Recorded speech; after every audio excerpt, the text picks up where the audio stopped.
Hey, hey, hey, Pastor Roberto Bruno here, pastor of the Central Apostolic Church, saying hello on another Friday. Yeah?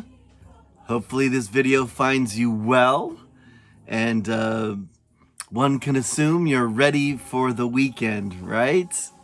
Right? Well, I pray that you're doing good and feeling well in Jesus' name. And, just thinking about some things and, as we live our life and we go forward and we know that God moves and speaks to everybody differently, We know that there are, of course, different world religions that may seek God or call him something else. Also a lot of religion, also a lot of variations of Christianity or denominations and belief systems. And, it's interesting as humans are incredible in so many ways. But also in some ways when it comes to believing God or believing in God, there are many that just don't and have their own theories or their own ideologies about the existence or the non-existence of the Lord. And so, just kind of thinking about these things and reading a couple of articles this week, it just really made me think about the martyrs of yesteryear, right? Where,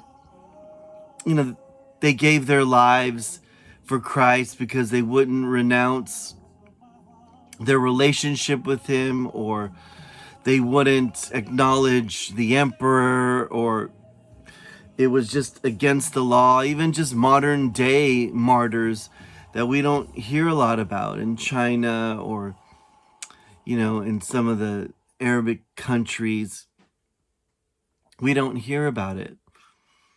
And it's interesting, I think, as we church or Christendom unfolds, right, in the United States, and we're seeing more and more, again, different things.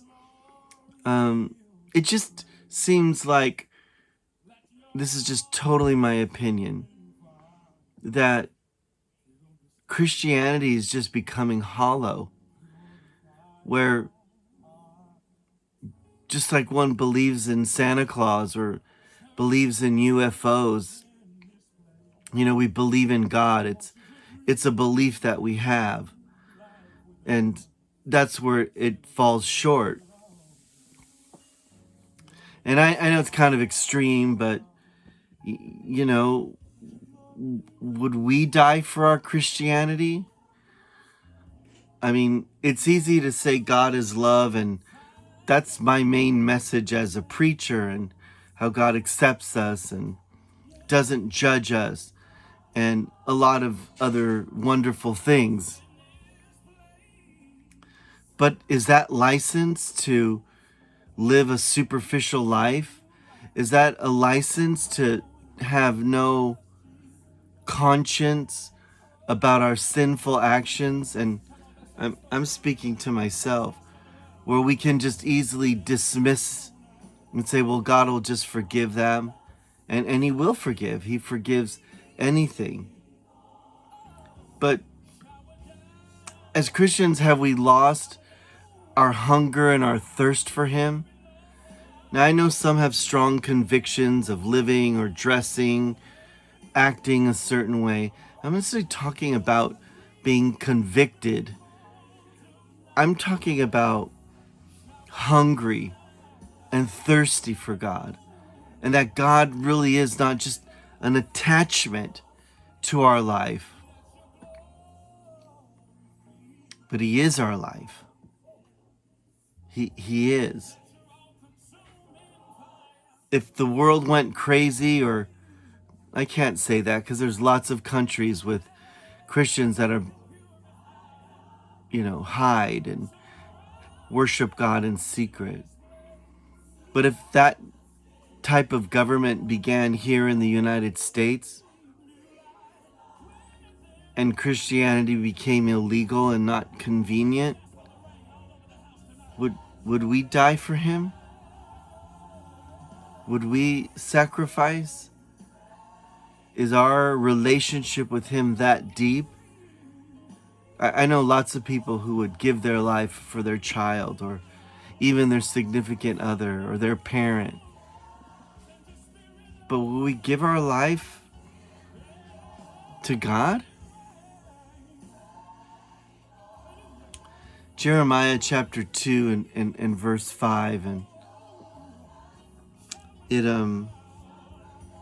it's talking about the former Hebrews and where, they served God a certain way, but then just began to compromise. In Jeremiah 2:5, it says this. It says, they followed worthless idols and became worthless themselves. And that, to me, that's really convicting, because I find myself excusing things, just being a part of the culture, or as one author said, we live the same exact life an atheist does, right? And I know it's all a matter of judgment or perspective. But do we follow worthless idols? Have we watered down our relationship with God so much that our lives don't mirror him or reflect him? And if some imaginary enemy came and said, and said, recant, right? Take back what you say about serving the Lord, and you get to live. If not, we'll kill you. Now, I know we don't live in that extremity, but is our life watered down? Are we, and I say this with as much respect as I can, are we much better than others? That they lie or cheat or, steal, be hurtful, hateful? Are we just like them?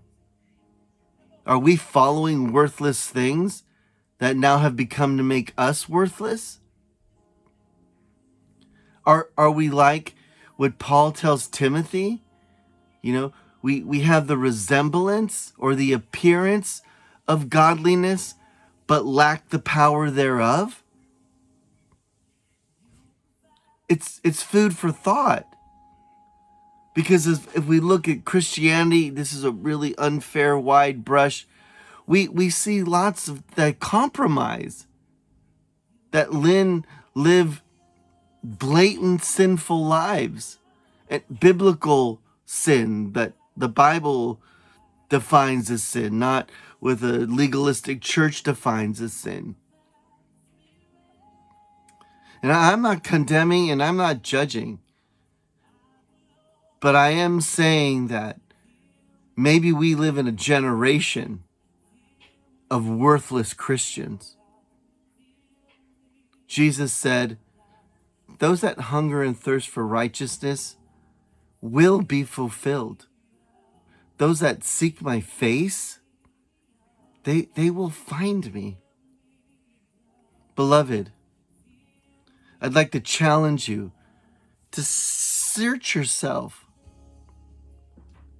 Are we follow worthless idols and have become worthless? God bless you.